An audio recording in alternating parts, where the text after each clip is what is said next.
you guys have asked me, why have Patrick's minutes being reduced? Or why has Patrick not closed, or Josh Giddey's not closed? You know, Right. sometimes, like, in the moment there, you're trying to make a decision that may be best for the team in terms of selection of players. And like I've said before, I don't always get it right, but I'm trying to from my gut or how the game's going or how a guy's play. But I don't think you're off base by that. And I think there have been some games where Patrick hasn't normally played, and people ask me, like, why hasn't he? And maybe another group has played a little bit better. Right. But I think that's certainly a really fair question and a very, very accurate one.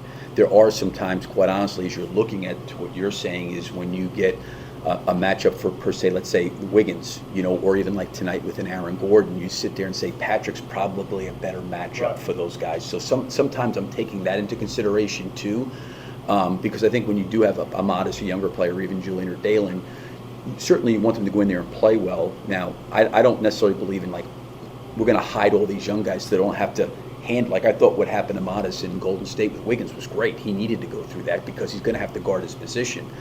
But there are some times where it's like, okay, here's the lineup out the floor, and we've got some choices to make. And you know what? This is probably the best matchup here on this.